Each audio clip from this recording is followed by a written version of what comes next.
Hello, everybody. Welcome back to Indie Filmmaking, Truth and Reality. I'm your host, Jeff Deverett, and today you're in for a real treat. We're going to continue on our Filmmakers Speak series, and I have one of my old friends and clients who has made a great indie feature film, an action film, and I've invited him on to tell his entire journey right from the idea phase right through to financing, to production, and now to distribution, which is the real adventure. It's a real treat to hear from a real filmmaker. If you want to be a successful indie filmmaker, you need to know a lot about not just the production of movies, but the business. We are going to tell you the truth and reality of what really happens in the indie film business. Hello, Adam Kilbourn. You and I go back a long time, and you made a film, which we see in the background there, called Action, which I know very well because I was involved with you along the whole journey pretty well. Now you're in the midst of getting it distributed theatrically, no less. And I think our audience is going to be really eager to hear your entire journey from start to finish. So let's start with, how did you and I meet? I was watching a podcast. I'm turning my phone off, make sure I don't interrupt us there. By the way, you're Adam's in Las Vegas. That's where he lives. Yeah, so that's where he shot the movie. Yeah, real quick, just I've been producing video and photo work here in Las Vegas for the last 15 years.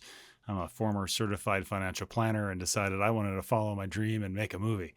So along that way, you start doing research and figuring out, well, what do I need to do to make a movie? And what you quickly discover is that you need help from people that know more than you do. And that's where Jeff and I got to know each other, was because I was listening to one of his podcasts and I was like, that guy, it occurs to me like he knows what he's talking about. I should talk to him. So I reached out and made an appointment through your wonderful website, and I booked an hour of your time. And after that first hour, I said, I want another hour. And that's the start of our journey together. And I'm happy to say that the hiring of you and working with you as a consultant and as a associate producer on this project is one of the main reasons why it got across the finish line. We're still not quite there yet. I still got to do this final stage, which is distribution and actually getting money back on the whole thing, which is another joyful experience. But it's I know that I wouldn't have had quite as much confidence without working with you, Jeff. So big kudos to you, and very much appreciate your support and your mentorship along the way. It's been a great journey. Well, I appreciate those kind words, but the reason I wanted you on is not for that. It's to tell the true journey, the true adventure and journey, the good, the bad, and the ugly. Yeah, but here's the thing: is that knowing that you need help is like part of your struggle along the way, because you have this idea that's gonna, you're like, I want to make a movie. And then you're like, well, what's that movie going to be about? And you start looking around and you start going, what are all the pieces there? And one of those pieces is a script.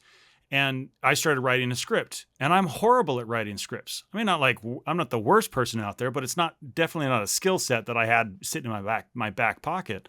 I had to figure that out. And along the way, I found I couldn't finish it. I needed help. And that's where my friend London Mace, I pulled him in, and we collaborated on it. And along the way, you go, you're like, oh, we're going to actually make this movie. You go, I want it to look a certain way. Well, I've been shooting video and photo work here for years, and I know my way around a camera. I do decent work. I'm not the greatest cinematographer out there, but I know how to light some stuff and play around with equipment and everything. And yet I wanted it to look a certain way. And guys here in town, my buddies Jeremy Lee and Danny Shepard with Ismahawk, I reached out to them because I've been working with them for a long time, and the way that they light, they shoot, the way they produce stuff, I was like, I want that as part of our team. And so I pulled them in, and that message of bringing in people to collaborate has been a process throughout this journey, because what I have learned along the way is that I don't know what the hell I'm doing on all this stuff. And that's been a real humbling experience for me, is to realize that this is all brand new. And I'm learning along the way. But what it has forced me to do is to pull in people that know more about stuff than I do. And it has been a great education experience along the way, the doing of it and learning from people that know more about this stuff than I do. So Okay, well let's start right at the beginning. So you wrote a script, you got a hold of me and you said, okay, I wrote this script, I want to make this movie. How do I get it financed? So let's start with the financing side. I want you to talk both about your crowdfunding campaign and your private investor. Okay, so before you dive into that, the thing is that I had written a script, but that script process took about 10 years.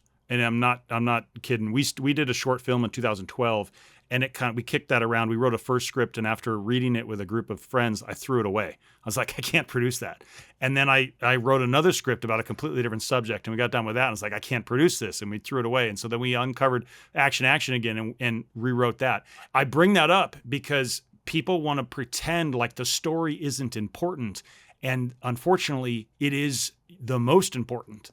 I don't care what you want to make. If your story sucks, you are hamstrung from the beginning. You have to spend time and energy making as great a script as you can, because that's what you're going to build everything around. I mean, I'm right now, we pulled in an additional sound mixer here in Las Vegas. We're redoing our sound. We've already had theatrical shows, and it's been great. Yeah, it's been great. Yeah. We premiered it at Circa to 1,000 people, and it was awesome. It's so fun.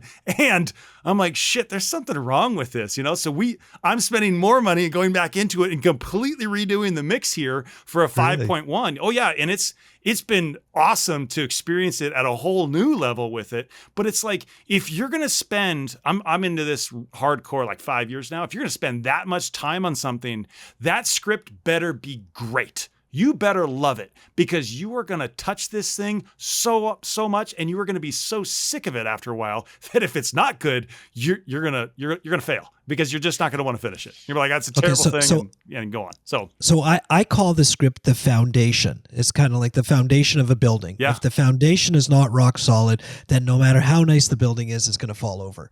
That's the script. Yeah, and I've heard people talk about that. I think Spielberg talks about it being the Bible and stuff, and people will say, oh, the story is really important, but I have not experienced how important it was until I've been in the thick of this, not enjoying the process sometimes, right? Like, it sucks sometimes. I'm like, oh crap, I got to do that, and I don't want to do that. So the fact that we spent so much time on the story means that when I watched it, it was the night before we premiered it to our investors and friends. I was in the theater by myself watching the movie, and I knew it was a good movie.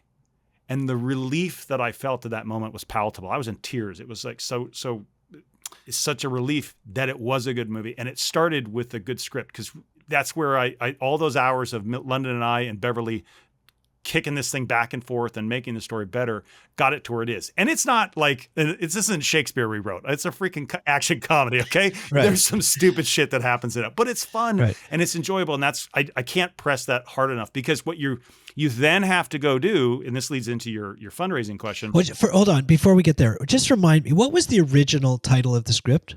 It's always been Action. No, but there was another title that you threw around for a while. I don't think so. And I say that because when we did the short film in 2012, Jeremy, who was one of the DPs on the shoot, he's like, what are you going to call it? And I'm like, I don't know. It's like action and then more action. He goes, oh. And I go, can we just call it that? And that became the running joke. It was Action. And it's since I've just fallen in love with it. It's the dumbest name ever, but I'm like, I love it, So, and those happy accidents have happened throughout. There is a sequel to Action. It's Action, Reaction, Newton's Third Law, Inescapable. And yes, that is the full title. But this movie was always pretty much action. Okay, good. Okay, so let's get into the financing part. Tell us about the the fundraising, both the crowdfunding. Let's start with the crowdfunding campaign. Well, that's actually came second, the crowdfunding. Let me start with financing. And you and I are talking on a weekly basis, and I'm going through the process of okay, I got a script. The script's done, and we need to do the next step. And you're like, okay, now you got to go raise the money. And my initial thought was, we're going to raise $1.5 million. It's going to be so easy. 6 months later, I had barely $100,000, and one of a big investor was my dad, and another long-term business client of mine that was interested in helping us out. But other than those two guys, we didn't have any money, and I had to step back and go, this is a lot harder than you think it is, because strangers are not going to give you money. They don't know who you are. They don't care what you're doing. And the idea of investing money into a movie that is littered with the bodies of people who have lost money on making a movie. I mean, making movies for the vast majority of people is not a profitable endeavor. So the idea that you're going to go out and raise money from strangers that don't care about you, that you don't know, I wish you the best of luck, but I don't think you're ever going to be successful with it. Where I had success with fundraising was after that initial outlay, ask for $1.5 million and trying to find big dollars. It was like we did two things. A, we lowered our budget, our what we're looking for. It went to $500,000. And second, is we opened up the idea of smaller investors with it. The biggest investment that we got from anybody was $50,000, and we got multiples of those. But we also got a lot of $25,000 investments. We also got a lot of $10,000 investments and a lot of $5,000 investments. And every dollar that we got was like, that was a win. But it's still, I think we'd cracked 200,000 and we were getting close to 250, but it wasn't like, it still was like, did not have a lot of money to make an action flick. Because at the end of the day, I want to do car chases. I want to blow up a house. It was a building at that time. We wanted to do all these kung fu fights. And I knew I needed a big budget for that. And even though at that point we had a $250,000, it's like, it's not a lot to make a movie with. And you have access to a lot of gear and people and applications. And I own all the equipment. Yeah, exactly. It's like I own all the equipment, and pretty much everybody that's willing to work with us, they're like working for a song and a dance. Nobody was making money on this thing. It was like, I can throw you some cash, I can defray your cost with it, But it still is not a lot of money to make a movie. And the way that the Kickstarter campaign came around, the crowdfunding came around, was because one of my investors was like, we don't invest in movies. I do land deals. I'm like, you sure? And he's like, yeah, have you thought about doing a crowdfunding thing? And I was like, yeah, we were thinking about it for post. And he goes, tell you what, I'm a big fan of crowdfunding because it proves that the world out there appreciates you. They've sort of given their stamp of approval. And he said, you raise 50,000 on that, I'll match it. And that's why we did a crowdfunding. It's because I had someone else that was going to match it, So we decided to launch a crowdfunding campaign. We decided to do Kickstarter. I know a lot of people can do Indiegogo, which is like, for crowdfunding, it's two models. A, whatever comes in the door you keep. That's Indiegogo campaign, right? So if you say, we got a $50,000 goal, but you're only raised $20,000, you get the $20,000. Okay, we didn't want that. We wanted all or nothing, because that's what the guy who was going to match it was. It was all or nothing. So I'm like, what's the point of doing it less? We can't make a movie with less. So we did Kickstarter, 50,000, which you still have to pay 8% total transaction cost for that $50,000. But we're like, let's do 50,000, and we did a 60-day campaign, and we got really lucky. Two friends that I had reached out to for investment and originally said no. They came in at 10,000 and 5,000 respectively on the first day that we had. And so the first day we launched, we had 20,000 in the kitty already. And it made kind of a big splash, and people went, oh my gosh, this is kind of a big deal. So I'd say for anybody doing a Kickstarter campaign, momentum's really important. And if you can set people up in advance that this is coming down the pike, that you're going to launch the Kickstarter campaign, and notify your friends and say, hey, first day Kickstarter, can you just throw some money in? That's really important. And so we ended up doing and I think it was day 57, we hit our $50,000, and my buddy matched it. And we had, right at that point, we had about 350,000. And I said, we're doing this.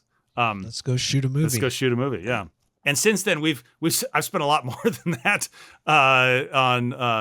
since then. But that was the original thing. Was like, all right, I don't know if we're going to be able to get much more, so let's just go. So that's what we did. Okay, and I think I told you to tuck 50,000 of that away for marketing and just shoot for 300. Oh, totally. But the thing that happens when it's your first film, you're doing this, and I think it's for anything, is that it's any business endeavor. You don't know what you don't know until you're in the thick of it all. I had stuff that I wanted to do for a movie that it's like I wasn't willing to like go less than on. We wanted to do a car chase. One of the big things that we want to do in our movie was we want to have a legit car chase, right? We want to close downtown Las Vegas, have a car chase, wreck a couple of cars, roll a couple of cars, flip them. And we did that. And, for that right there was probably some of the most expensive stuff we did. It was over $75,000 just for that.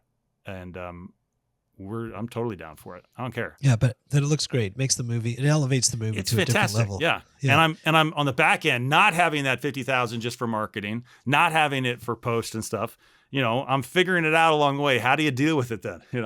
I mean, I wanted $1.5 million at the beginning of this thing. So, the fact I didn't get that is I was already working from less than what I wanted, what was ideal. But But on that note, you had to do a sort of rational calculation to say, can I actually make this film at 350 as opposed to the $1.5 million that I actually started with? And you're a very reasonable business guy, and you said, okay, if I do this, this, this, and this, I can deliver it. Yeah, and you did. Yeah, and we did. And it's I'd say with that, we pulled in every favor we possibly could, and people were willing to work for a heck of a lot less than we ever imagined. So yeah, but that's the time to do it when you're making your first feature. You pull in the favors. By the way, I just looked it up as you were talking. Yeah. You and I met the first time you reached out to me was July 14th, 2020. Yeah. That was over 5 years ago. But I've been wanting to make a movie since I was 18. Actually, I think I was 16. I was 16. I want to make a movie. So it's over a 30-year dream that I've been working on this thing. So. Okay, so now you got the money in the bank. Now it's time to make the movie. So don't go into too much detail because I want to get into distribution, but talk about sort of like the things that you didn't know about, the less obvious things in making the movie, the challenges. Okay, so pre-production is its own animal, and it's way harder than you think it is. Locations and scheduling are a real challenge. And I was lucky enough, I shut down Black Raven Films. We basically stopped doing anything. And for 3 months, we did pre-production. And I didn't do enough. And that's Hold on, let me just clarify. So Black Raven Films is Adam's, basically his corporate video company. Yep. That's where he makes a living. So he shut that down, his source of living, to go and live his dream. Yeah. And, at that time, I think we were coming out of COVID and stuff. Not a whole lot was going on anyways and stuff, but I shut it down for a good 6 months, three months of pre-production and 3 months of production in order to do this. It is all consuming to make the movie. And the pre-production side of things, locations was a big deal. My brother quit his job, came out and worked with us for 6 months on this whole thing, which was a blessing.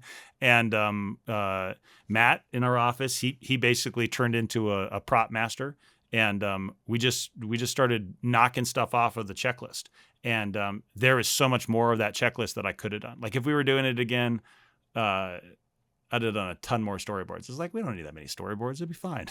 And as we were shooting, I was like, oh man, this is killing me. Like it's the pre-production is where the rubber meets the road.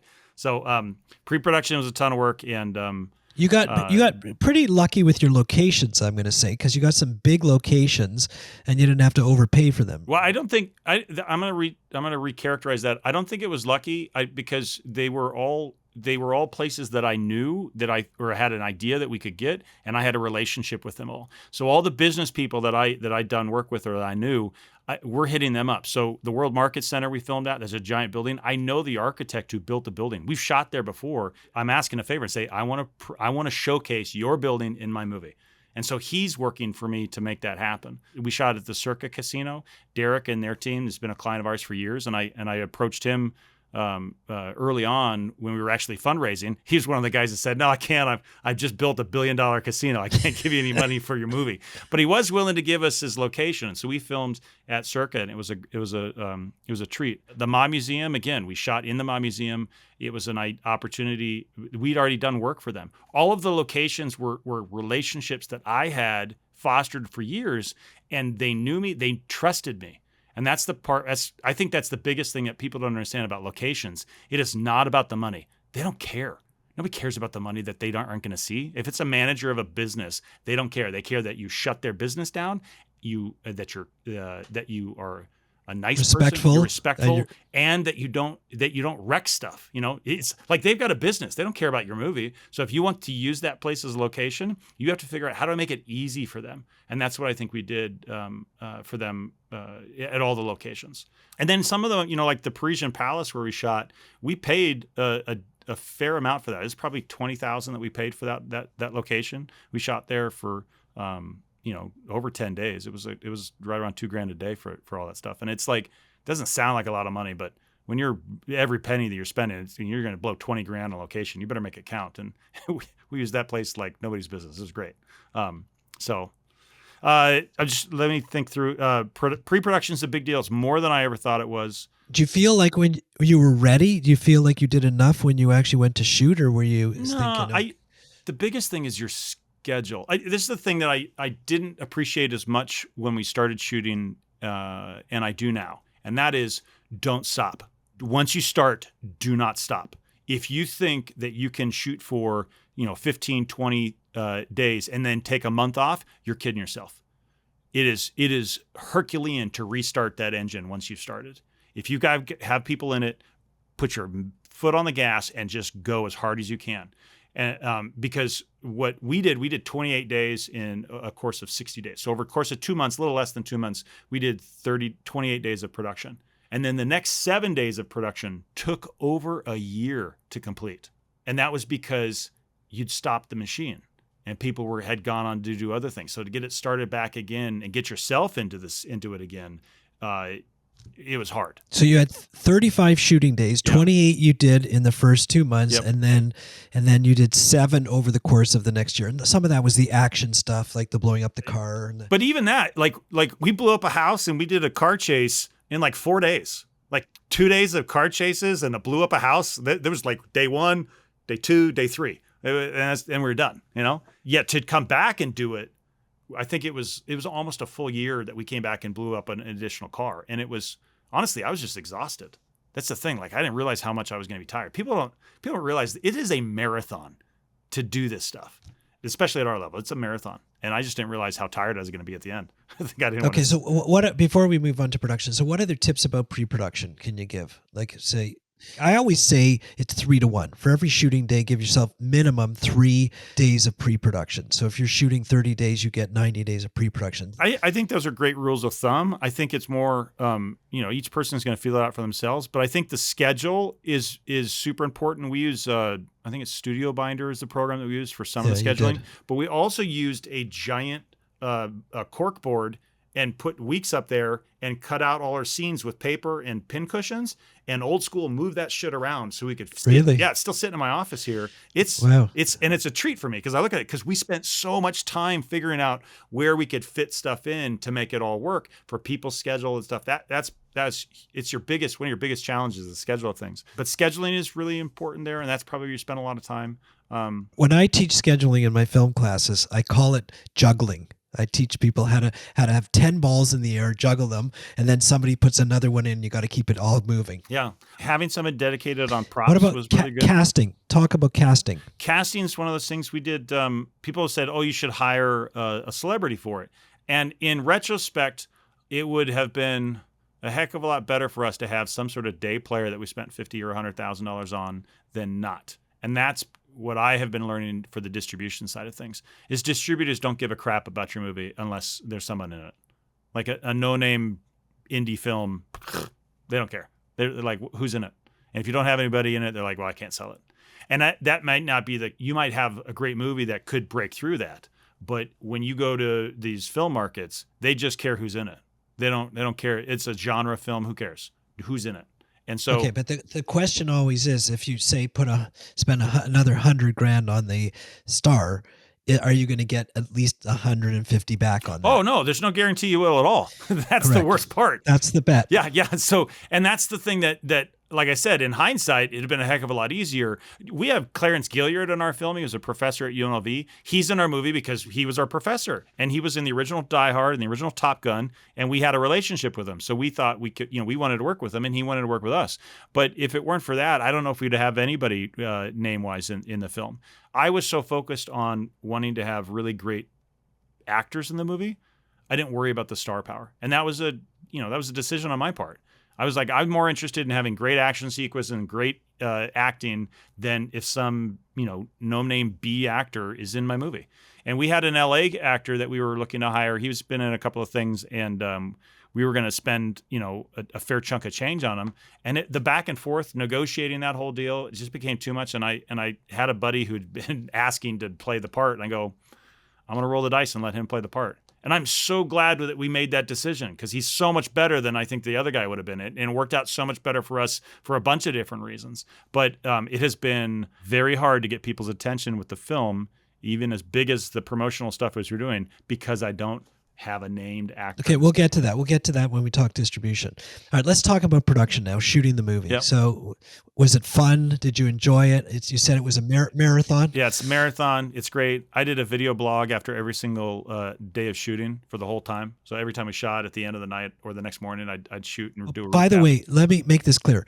Adam wrote the movie. Yeah. He directed the movie. Yeah. He is the main lead actor in the movie. He Yeah. starred in the movie Yeah. along with his wife, who also is the secondary lead. Yeah. And you did probably a lot of everything else. You didn't formally edit, but you did a lot of the editing. Yeah. You forgot the producer part. Producer. I forgot producer. Yeah. I forgot That's the producer. the biggest lift. Sorry, how could I forget that? I Yeah, always yeah. talk about producing. Now people are like, "You're a director." I'm like, "No, I'm a producer." Right. I'm the guy who hires the director. I just hire myself. Let's have that little discussion for a second. So now you're wearing both the producer and the director hat. Yeah. As a director, you want to spend as much money as possible to make the movie artistically as pleasing as possible. But as a producer, you got to be cognizant of the budget. You got to be very practical, pragmatic. So how do you juggle that? I think for me it works because I trust myself. I trust my decision-making process, and I have a decent view of things. So like when I go, I'm going to spend X amount on blowing up a house. I do numbers and produce that as much as I can, and I know at the same time what I want it to look, and I know how to get it for cheap. So like we blew up a house in a van. The guy who did the pyro for it is Dave Barker. He does the pyro for Marvel, for Jerry Bruckheimer, for Michael Bay, for all of Hollywood. If you want something blown up, you get Dave, and he's in town. He's a buddy, and I could get him for a song and a dance. I was like, Dave, you want to come out and blow up a house? He's like, heck yeah, So I gotta have what I wanted and not spend an enormous amount for it. The same thing with the car chase. ACP, Andrew Connery Picard, he's a buddy of ours, and he does Atomic Blonde and Deadpool 2 and Hobbs and Shaw. I mean, he's a legit Hollywood stunt guy, car chase guy. And we were like, you want to do a car chase in downtown Las Vegas? He's like, heck yeah. How many people get to do that? So I got these guys to come in and everybody to come in and play at very cheap. So I didn't have that fight with money and a producer. I just think it's too many roles for it's too many roles for one person to play and to be really good at all of them. And I think that's been my challenge with for the film, is that certain decisions were made on the filmmaking side of things that I think could have been more artistic or flowed better and stuff. And that's, you live and you learn. Like that's the part for me. I didn't spend enough time storyboarding or creating shot lists for people. So when we showed up on set, I mean, we're making a lot of the stuff up on the day of, which is never a good thing because you can never, sometimes you want to just sit and think about something, like give yourself a couple of days and come back to something. And I think that's probably was my weakest part of the filmmaking process is deciding on shots and the directing side of things. Because I'd had so much experience on the producing side of things that I didn't realize how valuable or how important the directing side was, or that pre-production for the director was. I still think we got really good stuff because I have good instincts and I had a good team around me. Danny Shepard did a lot of the heavy lifting with some of that stuff. He was my co-director on the project, but I could have spent a lot more time doing it. And that's the thing is, as I did all these different parts, I wore myself thin. I wish that I had another producer that was like, hey, just taking care of stuff and knew all the things that I knew. Or I had another director that could take the heavy lifting while I'm acting, and stuff. So yeah, well, I remember when I came to visit you on set. I mean, you were really high on adrenaline. Yeah, you were just moving.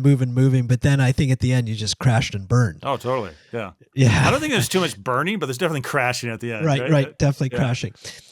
Just take a minute and tell us the log line of the movie and just a little description of what the story is. Action follows a crew of lovable misfits that try to steal Al Capone's last remaining painting from the Ma Museum in downtown Las Vegas. And as the adventure proceeds, all heck breaks loose. There's betrayal, there's explosions, people get killed, and our heroes have to find out how they were betrayed, how they were double-crossed, and to track down the ultimate culprits behind it. So it's an adventure, action, comedy, fun movie. So you call it an action comedy. Mm-hmm. Why comedy? Now, I know because I saw the movie, but just explain that to the audience. I wanted to make a movie that I thought would be fun to watch. And I've never enjoyed movies that take themselves too seriously. And I knew we couldn't deliver on that higher level from a storytelling, a world building view for it. I knew what we could produce, and it was definitely one of these things where it's some tongue in cheek moments and everything. I mean, I'm a huge fan of like the movie Seven, right? It's amazing. It's creepy and intense and awesome all the way through. And I'm like, I can't do that. I don't know how to do that. Right. Like you're not going to be able to afford to make a Mission Impossible. So you have to have some fun with it. Yeah, I got to do so. I mean, we have moments of just absurdity with the whole thing because I couldn't do those other things, but I knew that we could do, the action comedy bit, and I knew that it would be fun and enjoyable for people. That's the type of movie that I knew we could make, and also one that I enjoy watching. I love when things are, some big explosion happened and somebody makes a funny quip afterwards. Think about all the 80s movies and 90s movies that you loved. Right. The comedic moments, I'm sure the first time you watched an audience watch the movie, they probably laughed at things that you weren't sure they were going to laugh at. Oh, and yeah. You weren't sure. Like, that's the crazy thing. Yeah. Sometimes it's just a look, a smirk, somebody making a mistake, delivering the line the wrong way, or just taking liberty to say something that, ad lib it or something. Yeah. So, no, we've been surprised. Definitely. Yeah, in a good way, though, right? Oh, totally. What's been fun is hearing what people, what's their favorite line from the movie or what's their favorite moment from it, and people come back and they say, various parts of the film. It's not always the same thing, but they each have their favorite moments and everyone's reaction for the film. And this has been universal. I've yet to have someone come up and go, "That was stupid. I wasted my time." Everybody that comes and watches it, they have a fun time. I mean, our premiere was at Stadium Swim at Circa, and it was freezing. And people stayed. They didn't want to stop watching it. They were just having so much fun. They stayed and watched the whole thing. It was awesome. And that's been the case as we've taken the movie around. We've gone to Phoenix and LA and Seattle and Alaska. And it's like people, they come and watch it. They enjoy the heck out of it. It's fun. All right. So let's talk about distribution. So now you got the movie finished. Yep. Were you on time and on budget? Did you stay on budget? I can't remember. No. So the budget for production, we stayed on budget with that. But post-productions, I spent a lot more than I ever imagined for it. Editing was expensive. I've got editing suites here. We could have edited it all here instead. But I didn't have the thing is I don't have the time while I'm doing my full-time job. So remember, I finished the movie. I've been out of work for 6 months. I needed to restart this engine here at Black Ribbon Films. And so I needed someone else to do the editing for it. Editing was expensive. And then at a certain point, we took it back in-house and started doing the fine tuning with it. And that's been expensive for both the time as well as the expense of having other people work on it. The sound mix has been expensive. I didn't think that would be that expensive, and it is. It's more important than you give it credit for. You're like, oh, that'll be fine, but like John McClane at Dog and Pony Show has done an amazing job with all the special effects and the world building with it, and he got it to this amazing level with the whole thing, and yet it's still not perfect. And when we discovered when we took it to theaters that it needed to be remixed because the mix that was playing at that time because we originally did this in stereo, it didn't fill the theater out the way that we wanted it to. So we had to go back and remix it. And then there's still issues with it. So now I'm working with, we pulled in another guy. He does a lot of mixing for Paramount and Warner Brothers. We're having him remix the thing to a higher spec. And the difference is that it has made from the original edit to going through John and his process at Dog and Pony Show to now going through the additional process with our friend David. It's like it continues to elevate it. And I cannot emphasize how important the sound is for the experience. People will watch crappy video if the sound's good. They will turn off an incredibly shot movie if the sound is not there. And I totally agree with you. Yeah. And the sound tells the story in some ways more than the dialogue does. It's world building with it. Especially in an action film when you have these car chases. The sound is everything for a car chase. It totally is. Okay, so here's something that I learned on this thing, and I think it is the experience is mind blowing. Okay, 5.1 mix. Your center channel of a 5.1 mix is your dialogue, right? It's the voice, right? I did not know that a score, a proper mix, they'll take that center channel and they'll add reverb to it, not to the center channel, but to the surrounds, to speakers left and right and surround left and right, to mimic the way a room would feel for the person hearing someone speak. So the voice source comes from the center speaker, but then the reverb comes off of the surround speakers. And that difference it's subtle, but man, it makes the world of difference. And the second you start to experience that, then they go, okay, now we need to build out the room around that and the surrounds. And you go, what does that mean? And then they bring in surround, the room tone into the surrounds. And all of a sudden, your small little movie, which was living in the center channel in the center of the room, now gets bigger. It feels bigger. And that's been like such a crazy eye-opening experience. And I'm like, I didn't know that. I didn't even know this existed. And it's one of those things that I am paying someone a lot of money to learn. It's like, Right. Damn. So that's the part where these are the things that I wish I had a bigger budget, because you could just keep making it better and better and better. But I do think I'm rambling at this point. It's just been a neat experience. So Listen, as a filmmaker, I've experienced this 9 times now. No matter how much you do, you put your heart and soul, all your effort, even you plan like crazy. But when you watch your own film, you always say, oh, if I would have only done this, Yeah. or maybe I could have done this Yeah. differently, or so. You always say that. And you've been throwing around the world, it's not perfect.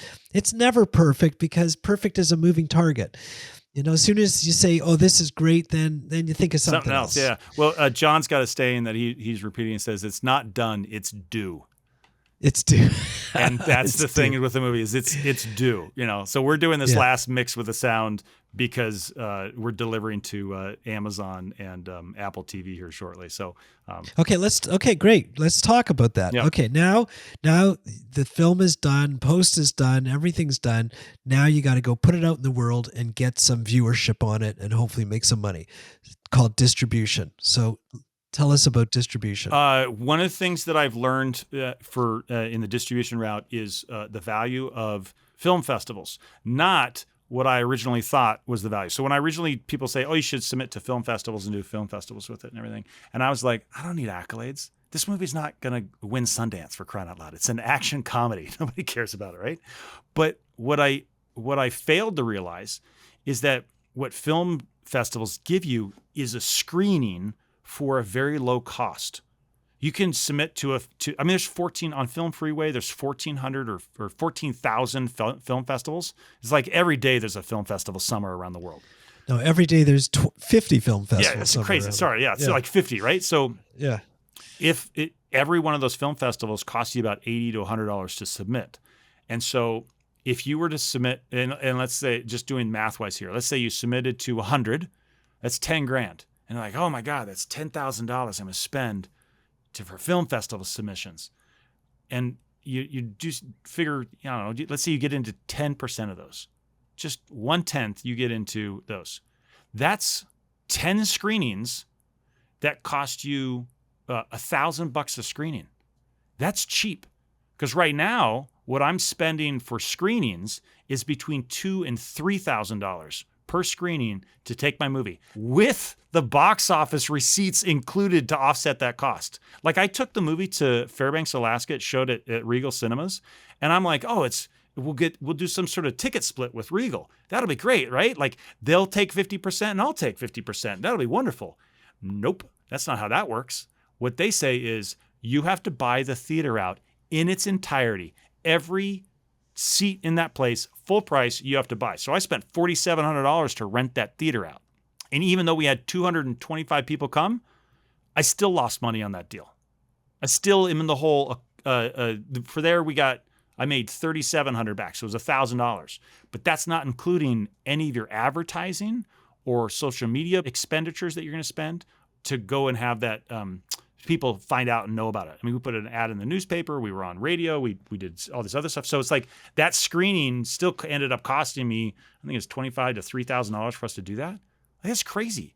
And everybody's wondering, by the way, why you went to Fairbanks, Alaska. Oh, right. Sorry. I'm from Fairbanks, Alaska. So that's why. That's where when I was 16, I made a declaration I was going to make a movie. So I had to take it back to my hometown. They loved it. It was so fantastic. It was great. Right. But we were in Phoenix for a week. And that was, the Harkin Theaters. They're amazing. They gave us a smoking deal for a week's theatrical run. It still ended up costing us a couple of grand to have that movie show in Phoenix. LA, same deal. We took it out to LA, did a screening out there. Had it still cost, I think that one was a little bit less. It was like $1,500. But my point is, we're taking it to New York and Chicago here in September.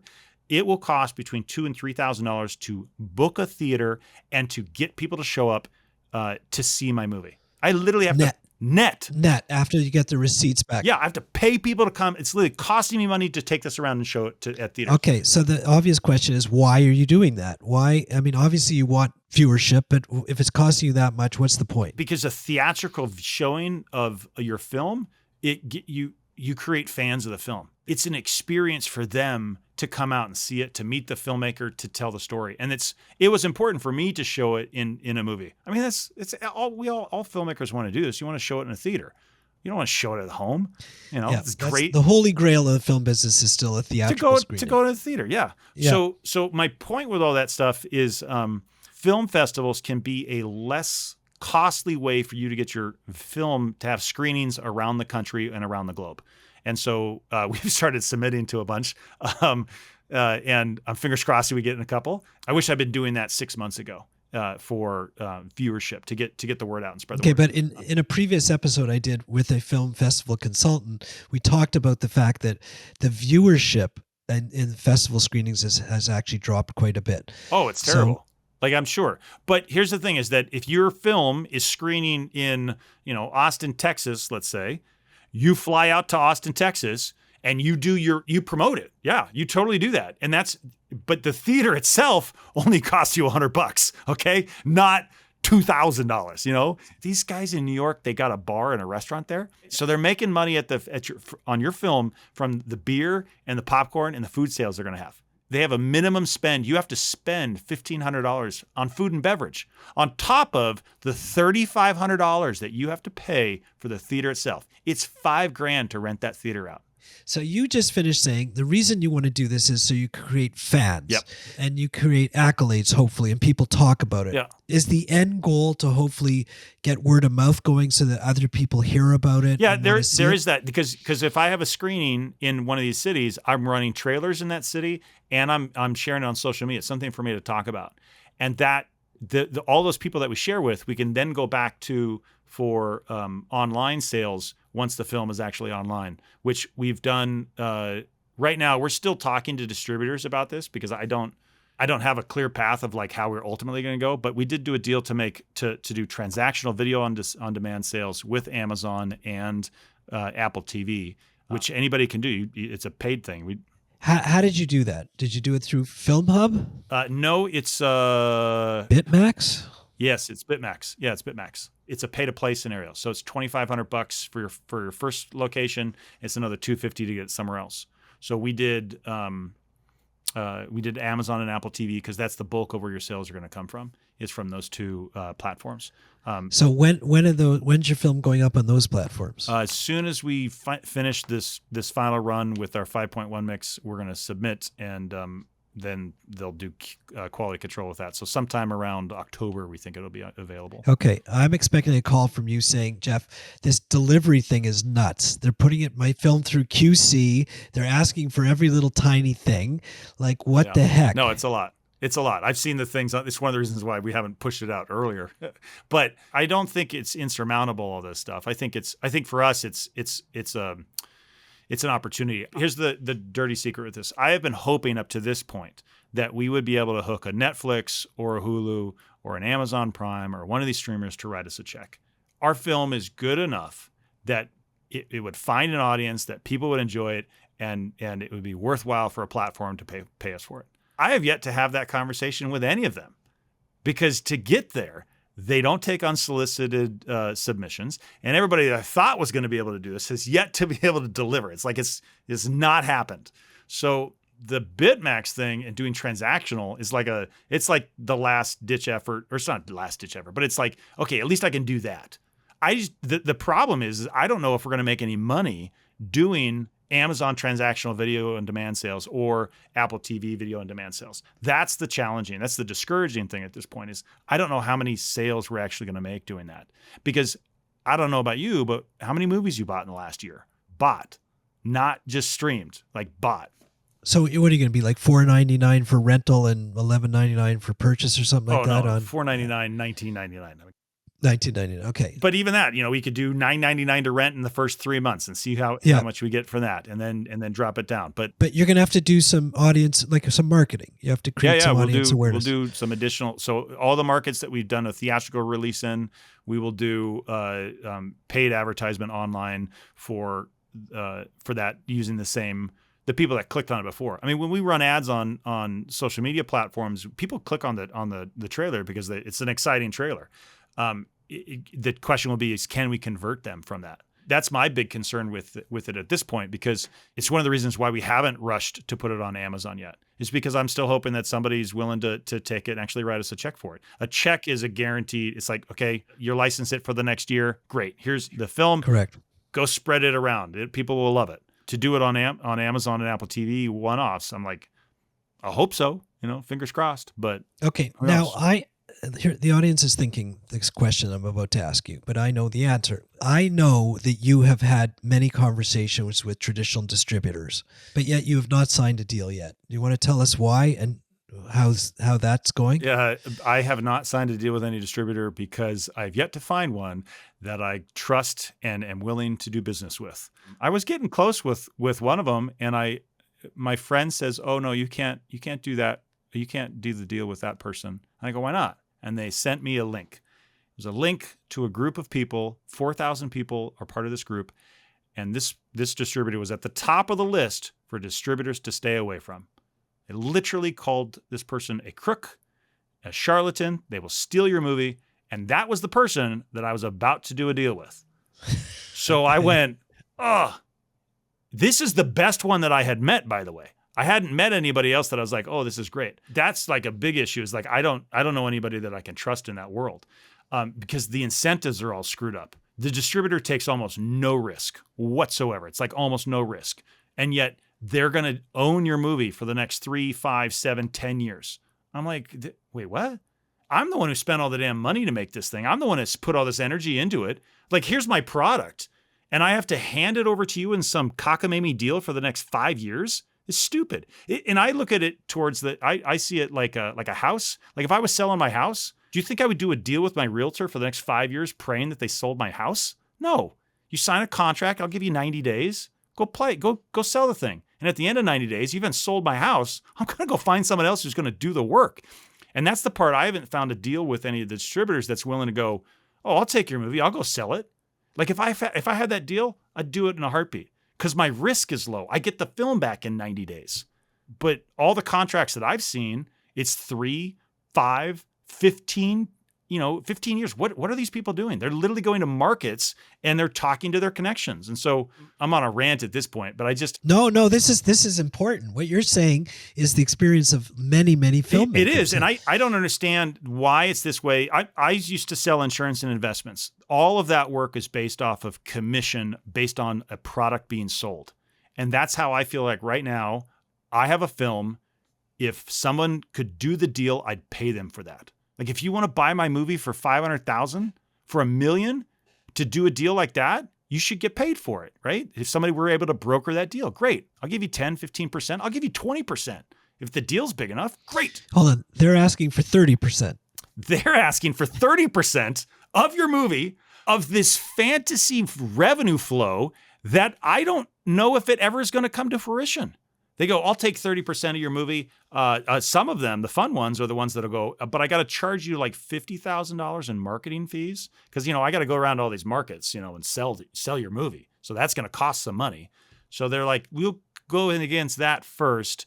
And then after that's been paid back, then you'll start getting 70% of the deal.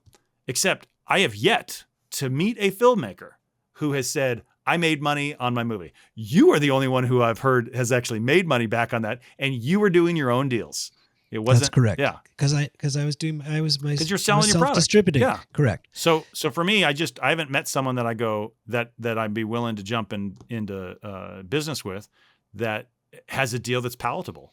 Which leaves you self-distribution. Hence the reason you're putting it onto Apple and Amazon yourself. But then, what's your plan for getting it in front of Netflix? Right now, I'm hoping that a couple of relationships that we've been talking with someone is that those actually might pan out, and we'll know in the next week or two with that. If not, then I've got emails with some of these guys, and I can start, knocking on the door directly. I met this guy. He sells perfume. He's one of the biggest perfume sales guys in the Middle East. And he goes, if I want to do business with Amazon, I fly to Seattle. If I want to do business with XYZ, with Walmart, I fly to their office and I do business with them. So I don't know. Maybe I do that. Maybe I go knock on some doors and go, hey, I got a movie. I think it's good. You guys be interested in looking at it? Who knows? I'm not sure that's how it works, but it's a nice story for a movie, but I'm not sure it works in reality. Jeff, every deal that I've ever done with anything has been because someone knew me, because they heard about me. They could kick the tires to see it. And I don't understand this. The problem I've had run into with the movie business is it feels like it doesn't work that way. And it's a closed system, and it's one where I feel like I should go talk to people face to face. At least maybe I'd be able to see, they could tell me no to my face as opposed to the nut, okay, so, everything else. On that note, you had that idea 2 years ago, and you went to 2 film markets. You went to American Film Market and you went to MIPCOM, if I remember correctly, which is in Cannes, France. You spent a lot of money to go there because you wanted to walk around and meet people face to face. Which is very, very rare for filmmakers to do that. I mean, my hats off to you. You're a real go-getter. But how did that go? Tell us your experience. My takeaway from all that is it's a market that I don't understand with the international. It is relationship based. And so on the international side of things, I think the distributors that are out there, if they're doing deals and making money, it's with people that they have a relationship with already. And so that's the part where I'd be interested in chatting with someone about having them represent the film and take it around for international markets. Like, it's too hard for me to even wrap my brain around what it is. Absolutely. Yeah. Yep.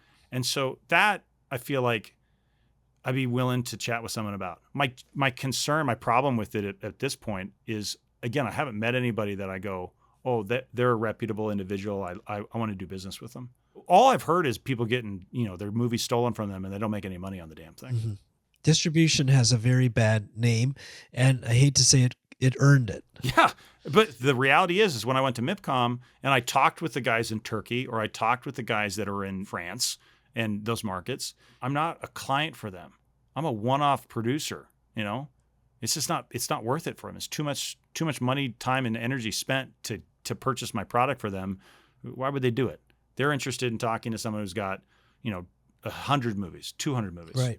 Right. But at the same time, I don't want to do a deal with a guy who's got 100 to 200 movies. So I'm going to catch 22 with the whole thing. And and I think at a certain point, I will ultimately do a deal with someone for international. At least I think I will, unless I just put it up on Amazon and start putting it out transactional self-distribution, right? It's available in Germany via Amazon Germany, whatever that name is. But when you put it onto Bitmax, you can sign up for different territories too. Yeah, you can. Yeah. But I mean, ultimately, you're going to go down that road. I know you are, because you and I have discussed this so many times. I think it's just what you said is the key thing, is just finding somebody you trust. Yeah, which is a lot harder than you think it is. It's much harder than you think. And I know I travel in those circles, but it's just, everything's about trust. Every relationship in life is about trust. Certainly this one is. Yeah. I just wish with it all, I wish that model was based off transactional, right? You do a deal for a film, you get paid off of it, if you, as opposed Fair to. enough. But I also think what you said earlier was they're asking for 5 to 10 year deals, and who wants to give away their baby or their house for 10 years without any performance? Yeah. So it's basically, look, if you can't do this in 6 months, give me my film back. You gave it a shot. I get it. You either have the relationship so you can sell the film, or you don't. And if you don't, why tie me up for 10 years? I mean, that you and I are in total agreement on that. That makes total sense to me. We've had that discussion. Okay. Words to filmmakers. I teach young filmmakers. Everybody's got the starry eyes of wanting the sexy part of making the movie, but just paint the picture. Like, you've actually spoken in my classes. I've invited you as a guest speaker. And basically I've said to you, or students have asked you, like, what's it like to be a filmmaker? And is this something, like, I'm really eager to do it. I dream about it, but can I make a living at it? Is going to be viable for me? Yeah. The second part, I don't know how you make a living at this. I don't. And it's one of the reasons why making a second movie is in question because I have no idea how I'm still trying to figure out how to be profitable with my first movie. And we're not talking small numbers here, you know. Right. This isn't like, oh, it's a $10,000 deal. No, it's Right. a lot bigger Right. than that, and that's painful. Okay, I mean, my money that's in this is painful. Okay, let alone my time, but just actual cash payments out the door. I've financed a lot of this, and that's a different scenario than my production business. Black Raven Films has got a ton of clients here in town. I'm busy. We're busy here. It's like we got too much work to do. I can make a living off of that. I can pay my bills. The corporate side. Yeah, the corporate side of video production, photography. I got a client that flew me out to Chicago for 5 days. I'm still in shock. I'm like, you want me to fly to Chicago to go work for you for 5 days? This is amazing, right? Okay. Nobody's calling me to make their next movie. Okay. Nobody's going, here's $1 million to go make your next movie. Right. And maybe that comes about when finally, one of these big Hollywood movies see it's the great accomplishment I did. But in lieu of that, I'm left with the reality of, I don't know how to make money at this. And that's where the rubber meets the road with any endeavor that you're doing is you have to be able to make money at this. And that requires a way to create a product and then sell that said product. And that's all filmmaking is at the end of the day. It is a product. I thought it was something different. It's not. No, you are manufacturing a piece of entertainment. It's a product. At the end of the day, I have a finished film. It's a product. I now have to sell that. And the crux of it is, how do I sell that for more than I spent to make it? If I can do that and repeat it, I have a business. If I can't, I don't. And I don't know any filmmaker in Las Vegas that's been able to reliably make a living making movies. It's not happening. And the only ones that I do see this are the really, really big players, the giant Hollywood films that have got 100+ years of production in their backlot. And even those are struggling. You know, Village Roadshow, which made The Matrix, for crying out loud, they just went bankrupt. They don't exist anymore, you know? So how do I, as a filmmaker, how do I make a living at this? I don't know. You got to figure out a way to monetize it at the end of the day. That's where the crux of the matter is. It's not, how do you light a scene? I mean, shit, I'm completely self-taught as a filmmaker. I didn't go to film school. I went University of YouTube, School of Hard Knocks, okay? And I do some great stuff, okay? Like, no joke, Action is an absolutely fabulous movie. But the part that is important is the money-making side. It's not, how do I direct this scene, or how do I do a car chase, or how do I cast this person? It's, how do you make money at this? And if you can figure that part out, you can do it. You can do it again, and you can make it a career. But in lieu of that, I don't know how you survive. Well, that's why we call it the film business. The film is the art of making great entertainment that people want to enjoy and watch, and the business is monetizing it, getting the money back for it. As I say to my students, it's cool to be a starving artist for about a day, but then when you got to go pay your rent and your car payments and put food on your table, it's not cool anymore. Artists don't need to starve. They just need to be smart about the business side. Yeah. Well, I can tell you I started Black Raven Films because I was selling insurance and investments, and I didn't want to do that. I had given up on my dream of making movies. And so 15 years ago, I started Black Raven Films, and since then, I've been making a living doing video and photo work, and I love it. I did a food photo shoot the other day. I did a whole restaurant menu. I never thought I was going to be taking photos, but you know what was cool about it? Is lighting a scene and figuring out how to make this food pop. It was neat. I flew back from that Chicago gig, and I got hired to shoot a commercial for Circa, for the casino again. And it was like, how do you like that? You know? And Jeremy was my DP. He's for Action. He's in there with me, and we're figuring out how to make this cinematic light, and we're using fog machines and stuff and lights that were, really cool. And I don't know, it's fun. And I make money doing that. It's not this sexy car chase stuff, but I still get to practice my craft and get better and better at that stuff in the business that I'm doing right now. And there's a ton. I don't see corporate work going away anytime soon. People more and more are asking for it, and the budgets continue to grow. And even with AI, it's like they still need somebody to go out and shoot this stuff. But you had a lot of fun making action. Oh my gosh. It's your dream come true. It's totally my dream come true. I bring that up because I got to fulfill on my dream come true by doing this other thing called Black Raven Films, right? Like I had set out to make a movie, and somewhere along the way, I started realizing you can make money at this corporate stuff, and started doing that. My first video was a pee testing video, like literally how to take a pee test for a drug testing company. And we sold it for $5,000. I was like, oh my gosh, you can make money at this. And that's how I ultimately had the confidence to make a movie, was because I'd been producing productions, for all these companies in town for so many years, that I had the relationships, I had the equipment, I had some general knowledge of how to do it. And that's how I ultimately, action, I was like, okay, I can do this. So it is possible. I just don't know how it's possible to go, oh, I'm going to make money at making movies. I'm like, okay, good luck. I have no idea how to do that. Well, the distribution side is changing at a rapid rate, and everybody's trying to figure it out. So I'll keep you posted. Please do. All right. Give your film one final plug. Tell everybody where to watch it, and let's create some audience. Yeah, so audience for actionmovie.com, actionthemovie.com. They'll take you to our website, and there you can watch the trailer about it. And pretty soon, in the next couple of months, you'll be able to purchase the film on Amazon and Apple TV. And if you're in New York or Chicago, check it out in September, because we're going to be showing it there. Be in for a wild ride. It is a blast. From the beginning to the end, it's just fun. It is. I've seen the movie twice. Yeah. And it is a fun movie. You did a great job, Adam. Oh, thank you. Yeah. Okay. Well, Adam, I got to say it's a journey that we've been together 5 years on this one, and I saw it right through from start to finish, and hopefully I can help you navigate this distribution side. No, I appreciate that. I don't know how much you'll listen to me, but but anyways, the movie's great. I've told you this many times. You're a lucky guy. I speak to hundreds of filmmakers every year, and not many of them get to live the dream that you lived of getting that film seen on the big screen, making it the way you wanted to make it, albeit there has been some battles and some challenges, and getting the money back is going to be a big one. But it's a dream come true. Yeah, and it's I'm still living it. Like, it's not done. And I would, if you want to do this, it's worth it. Yeah, it really is. It's, even if I don't make a dime on this thing, I don't care. One of the greatest adventures of my life. Yeah, it's nicer when you make the money back. But sure. Yeah, I felt the same way about my first movie. It was just like a baby being born. It was just the culmination of so much thought over decades of your life. Yeah. So congrats on that. All right, Adam, thank you so much for being on the show. Really appreciate it. I knew you were going to be straight up honest and right to the point, because I know you well. And I think a lot of filmmakers are going to really enjoy listening to this episode. Well, I appreciate it, Jeff. Thank you. And for everybody out there listening, good luck. Well, you just heard it right from the cat's mouth. Adam Kilbourn is a first-time, very seasoned filmmaker.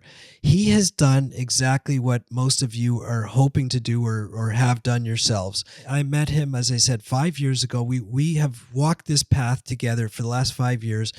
I watched him do all the financing, all the production, all the post-production, and now the whole struggle with distribution, which I'm helping him out with. It's been a real journey, and Adam was so succinct and honest about what really goes on. After the interview, I said to Adam, maybe we should have a second interview, just because there's so much more that you didn't talk about. We could probably have 5 interviews together, because when you're going down that road of making your own feature film at the level that he did it, there is just so many moving parts. Let me know if you like the episode. I'd love your feedback. And as always, please subscribe to our channel, and we'll see you next time.